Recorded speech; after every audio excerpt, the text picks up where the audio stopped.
Testing, testing, that's good.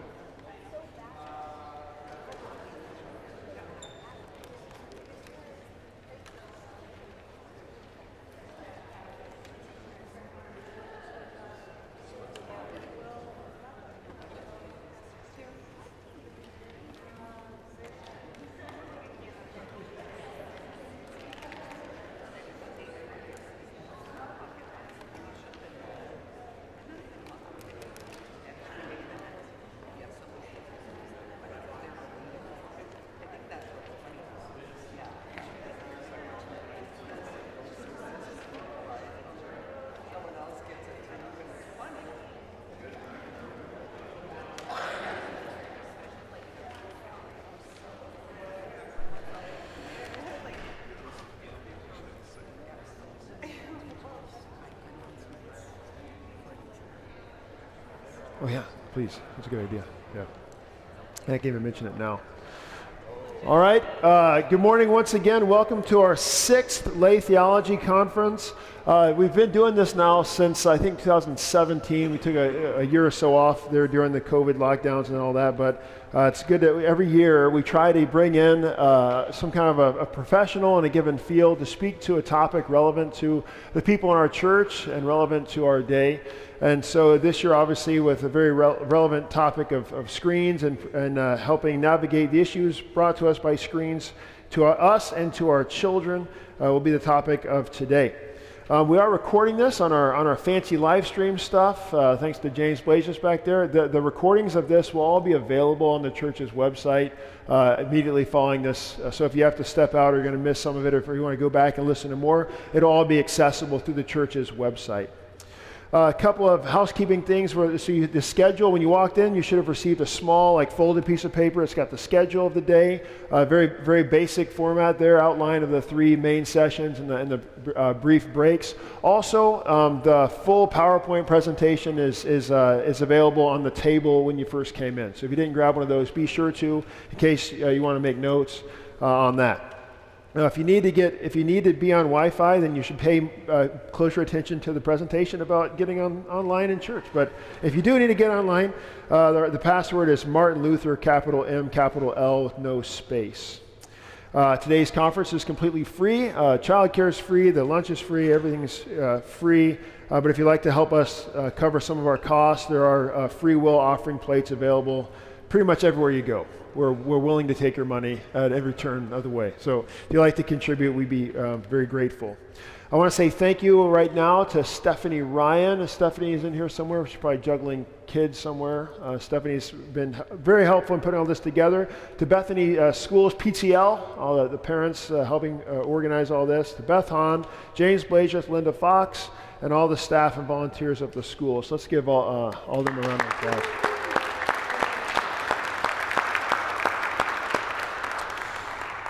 So our speaker today, Pastor Jonathan Connor, graduated from Concordia Seminary in St. Louis in 2004. After spending 6 years in Northwest Iowa, he was called to Zion Lutheran in Manning, Iowa in 2010. He and his wife, Rebecca, have 6 children.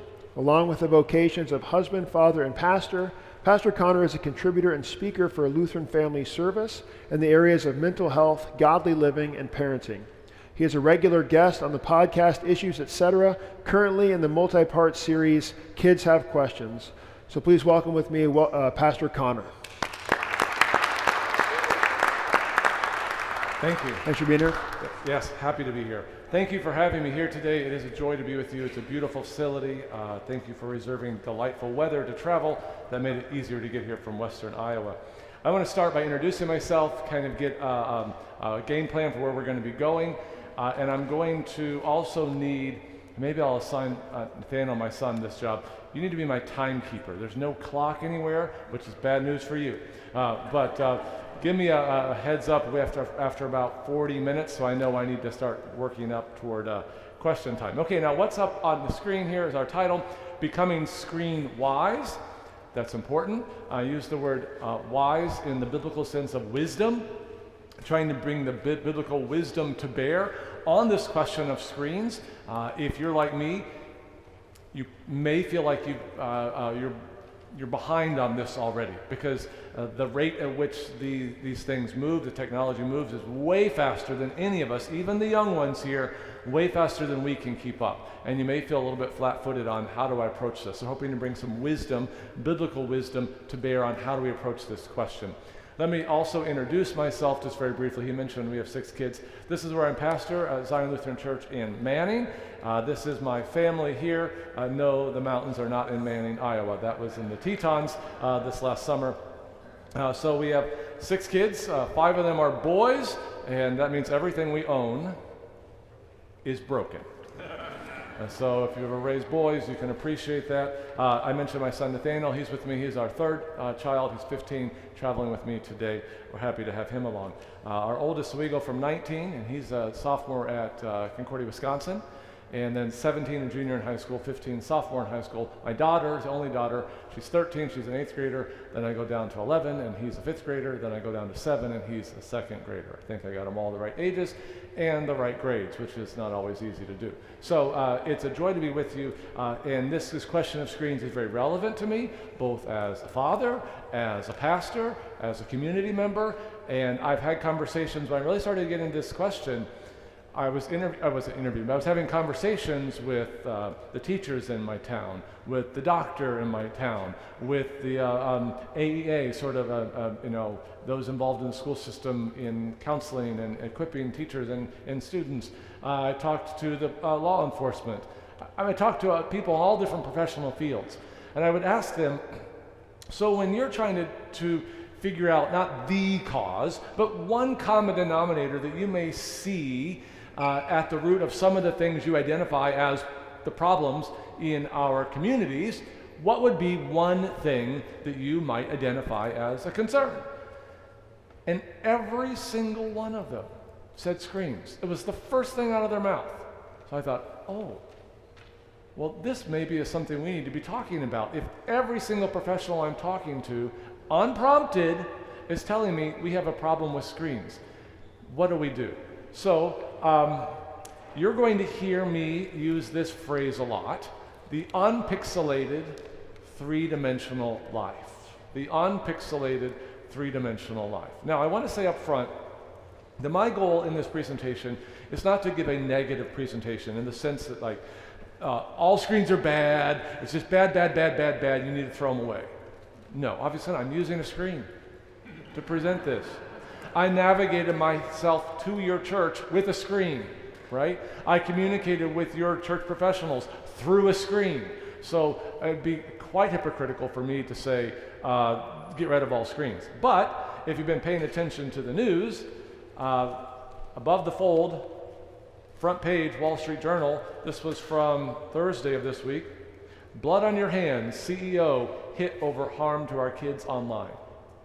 If you've been paying attention to the newspapers or the news, I've got a pile of Wall Street Journals, all different headlines of concern, okay? So to say that there isn't a concern would also be naive. So I'm not trying to give a negative presentation, this is bad, but I do want to get your attention, all right? I'm going to actually, okay, I'm telling you up front, I'm going to try to get you to change. Oh, I didn't come here for that, right? I'm going to try to get you to change for your children, for your church, and for your community. This is our focus, the unpixelated three-dimensional life. This is what we're driving after, all right? And here's my simple point.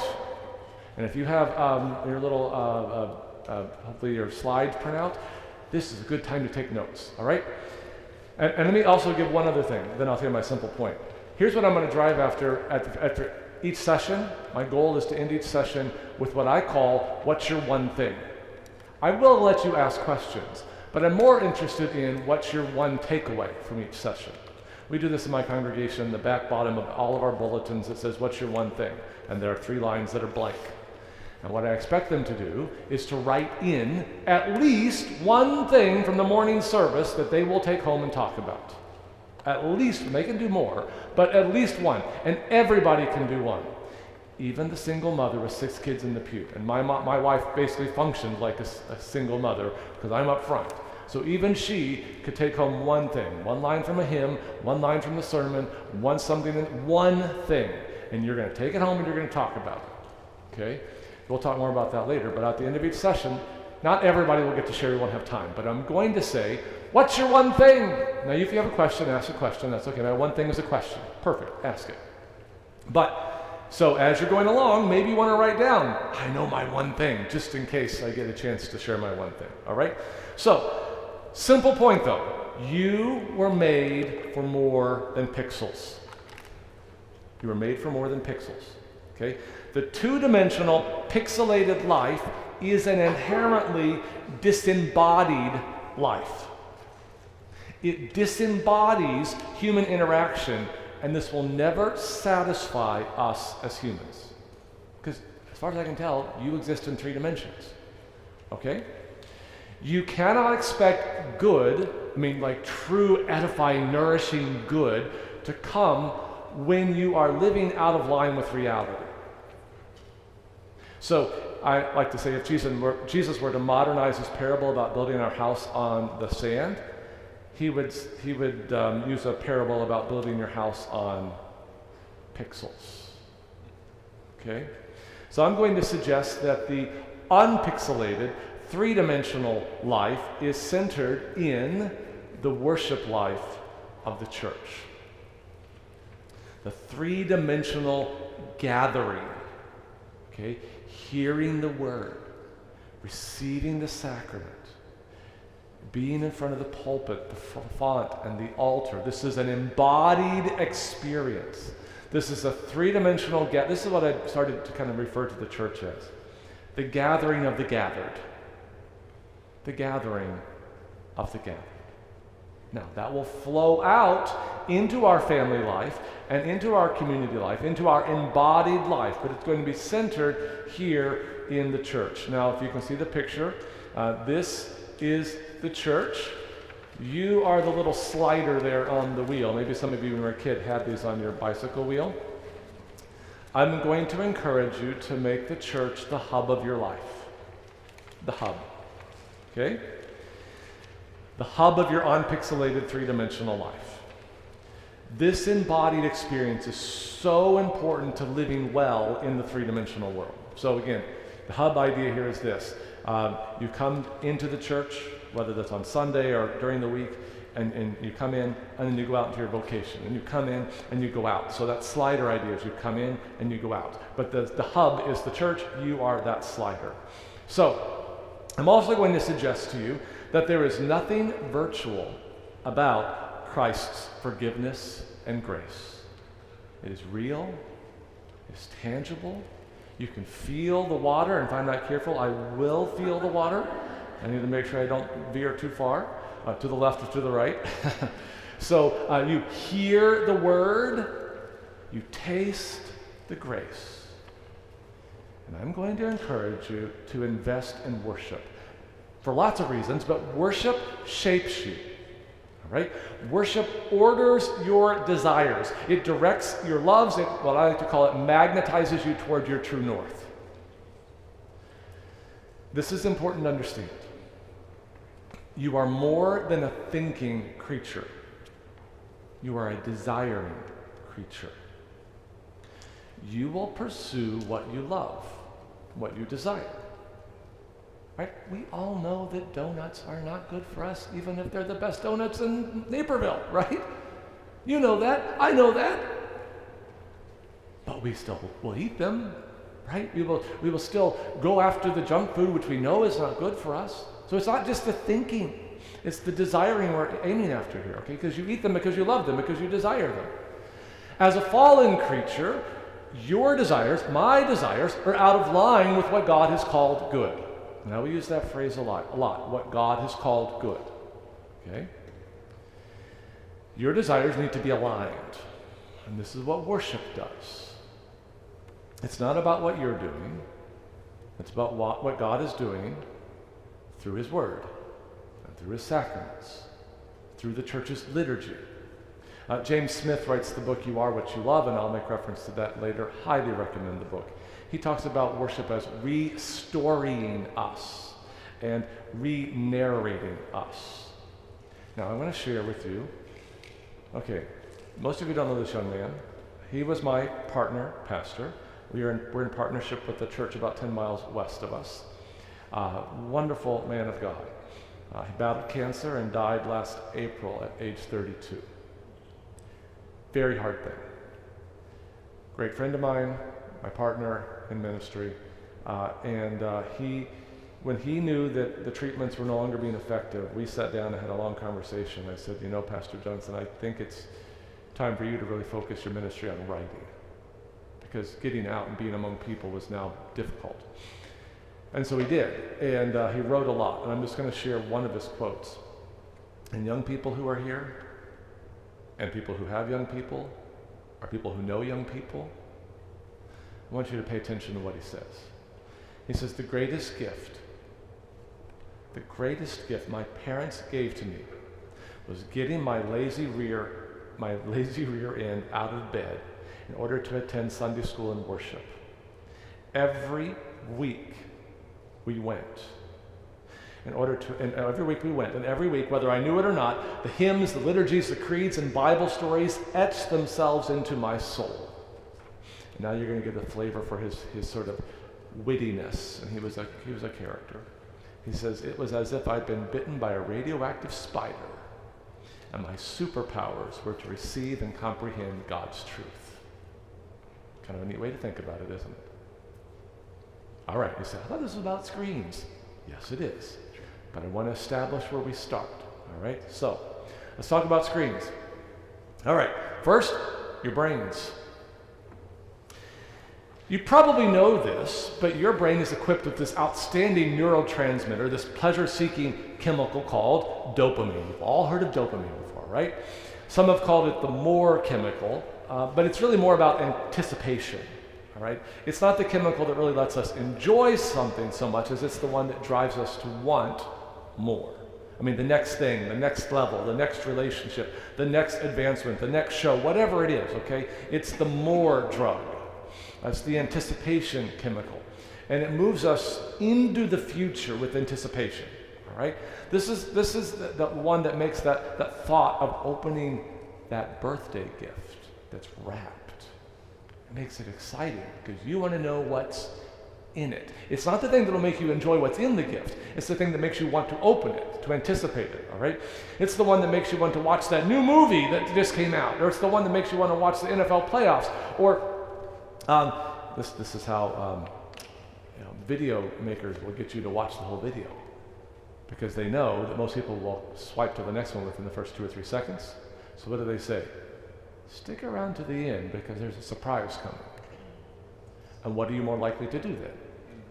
Stick around to the end, because why? Because you want to know, because that dopamine's like, ooh, if I wait, there's going to be a reward. That's why they're doing that, okay? Because they know you will crave that. And if I was more prepared, I would have wrapped a present and stuck it right here and just said nothing about it. And what would all of you be thinking the entire time? What's in it? What's in it, right? And you'd want to know what was in it. And you'd be very unsatisfied if I didn't open it by the end, right? Okay, so that's what dopamine is. It's that more, desiring more chemical. Now I want to tell you this. This can be manipulated. Seth Godin, he's an author and former .com business executive. He's called smartphones the Pavlovian boxes. Because you remember 1890s Russian researcher Ivan Pavlov? Godin writes, the smartphone is an optimized, tested, and polished call and response machine. So far, Apple's made $1 trillion by ringing our bell. And he's right. You probably know this to a certain level, but companies have invested just massive resources in tracking every move you make online, because they want to deepen their understanding of how to ring your bell and to manipulate your desires. They're after your desires. That sound familiar? The church is after your desires too. Just be very honest. We are. We're trying to shape your desires. But you have to understand the world is too, all right? So every swipe, every click, but every video you watch and how far you watch it Every time you linger over an animated GIF or to swipe by it, okay, certainly everything you've ever post or upload or you share, it's cataloged, and it's linked to this vast amount of data that's held about you. And over time, this digital biography starts to be assembled. It's literally the instruction book that anyone or anything can read to learn what works on you and what doesn't.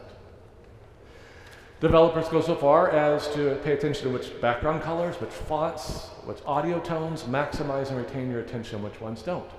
Think about all the dings and the little bells and things like, ooh, you got mail, or ooh, you got a text, right? All these little pleasant sounds that they put on these things because it's like, ring the bell, and you're going to start drooling.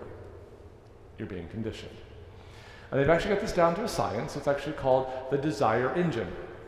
Here's how this works. Basically 4 stages, right? So this trigger is something that invites you to take a certain action, to click on a photo, tap on a video, okay? You can think of it as bait. Sometimes it's called clickbait, right? So you're being baited, and then the thing that, then you're going to click on it, that's the action. You're going to open the site or whatever, open the video. But the thing that's going to get you hooked is what's called a variable reward. And the important thing is not the same every time. So let me give you an example. If you have an ice dispenser on your refrigerator, right? My guess is probably nobody in here, at least if you're not like 3 or 4 years old, you're not addicted to that thing. Right? If you have a 3 or 4 year old, okay, they may get addicted to it. But most of us are not addicted to the ice dispenser because it's the same output every time. It's either going to be, 3 different options: water, cubed ice, crushed ice. Push the button, same thing every time. You don't stand there all day like, ooh, will there be ice this? No, you don't. But if every once in a while it would spit out a root beer float, or a strawberry daiquiri, or what you fill in the blank, if every once in a while it would spit one of those out, and every time you pushed it, you had the belief that I'm getting closer to the root beer float, how many of you might find yourself pushing that button more often? Right? It's the variable reward that's going to get you hooked. Right? App developers will exploit this, okay? They build variable rewards to hook us, because even the possibility of a reward is enough. So if they can get us to think about the possible reward, then here's what they're trying to do. They can trigger that dopamine response, and they can build desire. And then they want to move it internal, right? So that now even the thought of your favorite app or your favorite game or your favorite whatever, it's like, oh, I need to just check it quick, all right? Game developers also exploit this. Streak rewards, right? Don't want to break your streak. Bonuses that are hidden throughout the game. They're often weighted toward the early stages and then become less frequent as the game progresses. Again, the goal is to move that trigger internal, to get us to trigger ourselves, to get us to desire their app or their game or whatever. All right, another tool they use. We would do this via time. I'd have someone pull out your phone and pull up Facebook and have you scroll to the bottom. You're shaking your heads at me. Why? What is there? There's no bottom. Yes, I'm not advising you to try this because you would be there for the rest of the day. But there is no bottom. Do you think that's on purpose or an accident? It's exactly on purpose, right? Because what they're doing is they're eliminating the stopping cues, all right? You're eliminating those. Let me give you an example. If you read a book, what are the stopping cues in a book? Chapter would be a stopping cue. Even a page turn, like for me, if I'm reading a book, sometimes chapters are too long, I don't get to the end. I always stop at the first full paragraph on the top, on the left page. So I know when I pull my book back up, that's where I'm always going to start. That's my stopping cue. Or if you watch a traditional television program, what happens at the end? You would get the credits, what come up. That's a stopping cue. It means you can stop here or you can watch the next one, right? Stopping cue. All right? So, your body actually has stopping cues if you listen to it. If you're eating and you're starting to get full, the body is saying, hey, stop being cute. Time to stop eating, all right? But when you remove the stopping cues, it really messes with our brains. Okay, this is actually greatly distressing to the human brain because we have this innate desire to reach the end, to discover the bottom, to find a good stopping point. You have that desire. Everybody does. And social media never offers that point, ever, ever, ever, ever. Okay? This is why one of the reasons, and many reasons, that social media will always leave you unfulfilled. There's no closure. All right? You never have the feeling of completion. Let me give you an example. If you mow your own lawn, when you finish, what do you do before you put the lawnmower away? You finished mowing the lawn. How many of you just keep on walking and never turn around? When you finish, what do you want to do? Turn around and take one look and say, it looks good. It's done, right? Because you have a desire to reach completion. I think it's a very godly desire. But when you take that away and you are never allowed to finish, that's a very unsettling feeling to the human brain. Digital games actually function very similarly because you never actually win the game, ever. And you advance levels, you improve your status, you accrue more points, but you're never actually done, okay? And guess what? That's by design because it keeps us engaged and it maximizes profit at the expense of, and this is key, of minimizing our relationships with the real people who are around us. Parents, there are parents here, parents you know, who feel like they have lost their children in this two-dimensional world of the screen at the expense of the three-dimensional world of the family. And I think for some of us, this is not an amusing thing. It's a very distressing thing. I mentioned this a minute ago. In the background of the picture are pictures of children, parents who lost their children, sometimes literally to suicide because of what happened in their exposure in screens. That's the extreme, obviously, but for these parents who attended these hearings, it's not a hypothetical thing. They did lose their children in the screen. So again, screens aren't evil, but they're also not neutral. They are not neutral. It's not just what you do with them. Every technology changes you. Every technology. We'll talk more about that a little later. The main thing with social media and gaming is engagement. That's the ticket. It's engagement. That's code for clicks, shares, and retweets or reposts or whatever. That means eyeballs, and here's the thing, eyeballs can be monetized. So this goes for all the talking heads you see on TV. This goes for the algorithms that drive what you see on social media. And it is all driven. You think you're free. You're not. It's being chosen for you. Okay, I mentioned the algorithms. This is about maximizing engagement. More eyes watching for more time. These eyes can be sold to advertisers. We guarantee you this many eyes will see your ad. And what do you know about eyeballs? They are driven to extreme content, right? They are. Nuanced, careful, thoughtful writing and reporting doesn't get the eyeballs. We as a culture aren't very good at thinking in nuance. We're not. We think in extremes. We've been trained to do that through our screens, okay? Because it's the extreme, simplistic, non-thoughtful, divisive content that does attract our eyeballs. Content that's extreme will escalate blood pressure, and that'll drive this feeling of urgency, right? I mean, how many times have you heard this phrase, an existential threat? You've heard that so many times, right? Why are they using those words? To get you engaged, right? So that it will attract advertisers, that will bring money, and money brings power. And I want you to know this. You are not viewed as a person. You are viewed as a user. That's the word, isn't it? Users. And see, the thing that drug dealers know about users is the more addictive their drug, the more promising their drug, the more powerful the addiction, and the easier it is to manipulate people. People like you. People like your children. Samuel James writes in Digital Liturgies, and I'll make reference to this book later too. He says, the social internet is designed for one purpose, to keep us scrolling, to keep us posting, keep us hooked. Negative emotions, feelings of anger, frustration, or disagreement are to social media scrolling what coal is to a steam locomotive. All right? All right. Gaming.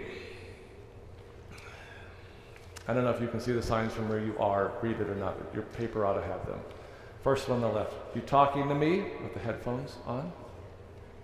I have a dream that one day my parents will understand that online games can't be paused.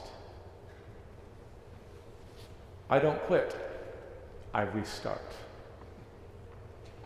I like to party, and by party I mean stay inside and play video games. Just 5 more minutes. Ever heard that? Is it ever just 5 more minutes? Nope. This one is the one that probably shakes me to my core. Gamer is a noun. A person who realized that real life is too boring. Warning, may yell at video games. Is this what we want? Now don't deceive yourself. Little gamers become big gamers. Do you want to fund this? Do you want to enable this? Because you might be. Now let me say a word on gaming. Now this is speaking in very generalities. Both boys and girls like gaming, both boys and girls like social media. In general, games tend to attract boys a larger percentage than girls, and social media, girls more than boys, in general. But I want to tell you something about why it's so appealing oftentimes to boys. I want you to cue into what's going on here. What are they doing in these worlds of games? They're conquering, they're defeating, they're protecting. Yes, there's some killing oftentimes. Killing isn't always the point. Some games it's the only point, but not often the point. All right? Although I will say that there are studies that would suggest that, that viewing violent activity can move kids to imitate. There's something called mirror neurons. Okay? If I were to yawn, you would yawn. Right? They're mirror neurons. If I smile, you're more likely to smile. You will mirror what you see. So we need to take that very seriously. But understand, they're on this epic quest to rescue, deliver, and save, and conquer. But I also want you to recognize that there are some noble desires in there. See, ask this question. In our 3D world, away from the game, as a culture, do we tend to recognize and validate these desires in men? No. What's the label that's been stuck on masculinity lately? Toxic. Toxic masculinity. So, guess what? The 3D world will not acknowledge these desires as honorable, but the 2D world will. That's a strong appeal to males, all right? Because gaming presents them a world where they can control, right? One where they can demonstrate competence, one that provides them with a sense of belonging. If boys lived in the game, their investment may prove helpful, but they don't live in the game. They may want to, but the reality is there's a three-dimensional world that they do live in.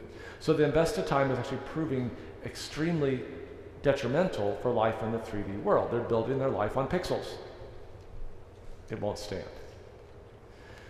So when kids or even adults go online to game, their brains, specifically the executive function part of the brain, the thing responsible for managing life in the 3D world, appointments, time management, and so forth, responsibilities, that part actually goes offline.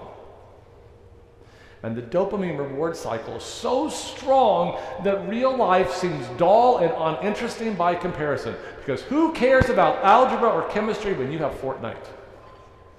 Sorry, algebra and chemistry is never going to compete with those games. Right, that center sign captures it. A gamer, a person who realized that real life is too boring. So game designers, you know this, have hired the best neuroscientists in the world to maximize screen time. They got that desire engine down. They know how to exploit that. I want you to know that research shows that a young person will spend approximately 10,000 hours today playing video games before he turns 21. Getting a bachelor's degree takes about 4,800 hours. That's 2 bachelor's degrees. I want you to consider the opportunity cost. I want you to consider what's being left unchosen. The volunteering that could be done, the instruments that could be learned, the baking, the building, the inventing, the crafting, 10,000 hours. Things I want you to remember. Little gamers will become big gamers. You will compromise over and over again. And more time gaming will lead to more immature content. And I need to be very careful in what I say at this point. But most of you have no idea what they're seeing in these games. You do not know the content. Explicit, sexual, violent content that is involved in these games. I cannot go into detail right now, but it is explicit and it is prevalent in many of them. And most of you have no idea. And most of you also don't know that in terms of the sex trafficking world, where most of these traffickers meet their kids is through online games. And that's where the grooming begins. Parents, don't be ignorant about this. If they have any access to the internet at all, these things are all real possibilities. Okay, let's talk briefly about screens in schools. All right. I think this is worth rethinking, and specifically I'm not talking about, I'm differentiating between what I might call the communal screen. This would be what I call a communal screen. Okay? We're all viewing it what? Together. All right? This is a communal screen. So I'm not speaking to this one now. I'm talking about the individualized screens and what we see with those. Phones, tablets, Chromebooks, those sorts of things. Kids look at those things as entertainment devices. That's what they are to them. You may think not, but that's what they see them as. And the data shows both upstream and the focus in class and the retention. Mary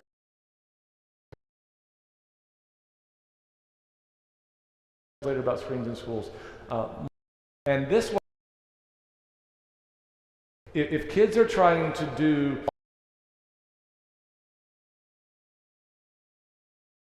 true multitasking, I want to I'm at 40 minutes right now.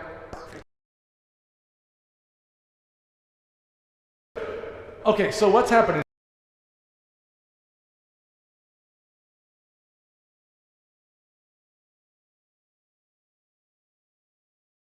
The neural pathways responsible for real-world problem solving, the executive function, the emotional regulation, are being pruned. And I like to hear it, but social media and gaming are changing young people's brains, and not really for the better. Several studies have shown this, okay? That kids using media for 5+ hours a day, the average now is approximately 9, show significant pruning in the regions of the brain that manage impulse control. If you teach in the school, you know this. You've seen this. This is what's going on. A study last January at the University of North Carolina did they, over 3 years, tracked the impact of high social media use on the brains of young teens, like 12 to 15. Normal brain function moves from the amygdala, the anxiety, aggression, fear area, to the dorsolateral prefrontal cortex. My kids have heard about the prefrontal cortex more time than they care to hear about it. This is the place for executive function and self-control. Now, for kids checking social media a lot, like 12 to 20 times a day, you see the opposite pattern of maturation. It doesn't happen. So the prefrontal cortex is this discernment center, the braking center that says, I want to think about that. Might not be the best idea. You might want to practice some self-control here. I want to use some restraint here. Prefrontal cortex does that. These are the brakes. What's happening is our kids have Ferrari engines and no brakes. We're braking the brakes. And I just want to say this, keep screens away from babies. There are more and more studies that will show this. Lasting negative cognitive effects from early and prolonged screen time. And it's not just the screen, it's the changed environment. The child isn't engaging in the three-dimensional world, not interacting with parents and people. It's cutting them off from the three-dimensional environment. And Marianne Wolf writes in her book, the iPad is the new pacifier. She says, many young viewers are literally and cognitively left to their own devices to be continuously entertained by a very flat thing which possesses neither the lap nor the voice of their most beloved persons reading and speaking just to them. Do not raise your kid with a screen. It will take you more work to engage with them. I have 6 kids. I know. I have so much to say upon this, but I'm very close to the end here for our first session. And I'm happy to engage in conversation over lunch, and then I do want to hear you one thing in just a minute. Okay, I mentioned here during the teen years, the reward center is in overdrive. This is this age of risk-taking and adrenaline seeking. That's because their engine is finally, like it is tuned so well. That Ferrari engine is revving ready to go. And the brakes of the prefrontal cortex, not so much. Even less so if we keep giving them things that are causing those brakes to be severed. Also, teens are very impressionable, exceedingly impressionable. If I had longer, I would go into this, but I want to point this out. The one thing I really want to point out is the parent-child relationship. Listen carefully. The parent-child relationship is more important than the peer-peer relationship. You may know this, but immaturity is rampant among the youth. That's tongue in my cheek, but it's kind of should be understood, right? It's not a slam to kids. They just haven't grown up yet, okay? So the peer-peer relationships, they are unstable and they are uncertain. They cannot be assumed. Social media contributes to this instability. It brings like a moment-by-moment update, and those are potential destabilizers because the relationship status is always in question. This is mentally exhausting for kids. It is mentally exhausting to always feel like you are not for sure that relationship's going to be there. I like to compare it to this. They need a floridness to their life. In other words, when you got out of bed this morning, how many of you, before you put your feet down, looked to make sure the floor was still there? I bet nobody. Because you want to be able to assume that floor. What I'm saying is, peer-peer relationships don't function like that. Parent-child relationship needs to function like that. So parents, you need to be able to be taken for granted. That's not always fun as a parent, I know that. And yes, you may get walked on as a parent, but you are going to be that floor that they can assume. That they won't have to look before they put their feet down in the morning whether you're there, because they can assume that. So peer-peer relationships are important, it's just parent-child relationship are more important. I can say more about this, but I'm going to recommend one book, this one. If you will ever read a book other than the Bible, I would recommend that first. But if there's any other book, if you are a parent and you may become a parent, or if you know a parent, Leonard Sachs' book, The Collapse of Parenting, he has a new edition out now, would be top on my list. Top on my list. Excellent at helping parents understand what they're supposed to be doing. Now, I'm checking my time, I'm not checking my text. Okay, good. Someone be brave enough to give me one thing from the first session that you can take home. Please. Prefrontal cortex. Yes, and I can tell you many times in my household, my kids will say, but why? And I'll say, because I have a fully developed prefrontal cortex. And you don't. That's why. With my son, not this one, the next one up, I was explaining to him why there will be no screens in your bedroom. 0. You will not take your phone to your bed. You will not have screens in this room. And he said, I was explaining to him all this synaptic pruning stuff, right? And I finished and he said, Dad, he goes, I think you're a psycho dad. And he said, but in a good way. That's good enough for me. Someone else, one thing. Please. No, there's no break point. There's no stopping cues anywhere. That's on purpose, right? Someone else, give me one thing. Please, in the back.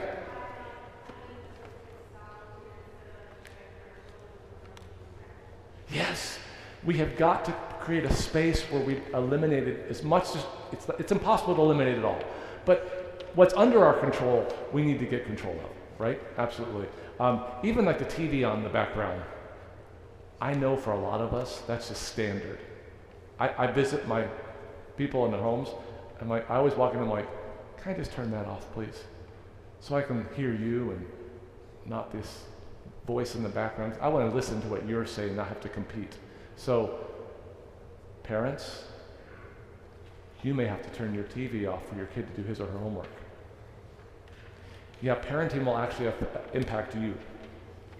It requires you to change. Someone else, one thing. Please. You follow your desires. Yeah, you will follow your desires. Absolutely. And the question is, are our desires automatically good? Right? Or do we need to have them shaped?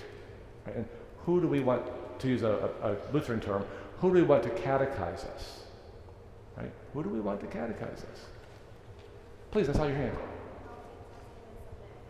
Say it louder. Oh, multitasking. It is a myth. Multi-switching, attention switching, that's reality. Good. Anybody else have a one thing or a question? Here, please. Yeah, that's exactly right. You are considered a user. That's exactly right. And they are peddling you a drug. Now, again, are there good things you can do with screens? Absolutely there are good things.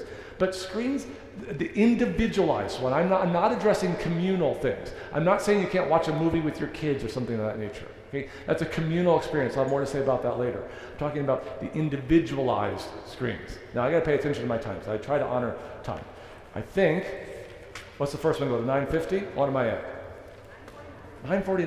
Man, that's great. Okay, I have time for one thing. Or one question, please. Reading. Yes. Yeah. Good. Thank you. Excellent. Anybody else have one thing? Okay, so if I'm looking at our schedule, now, I'm going to make you promise me something. If I let you get up, you will come back so we can get, because I have 4 hours of content to get into about 2 hours and 50 minutes, okay? So if you will be back, ready to go, right away at 10 o'clock, that would be fantastic. So stretch your legs, and you're welcome to come ask me questions if you want to, but we'll start again in 10 minutes.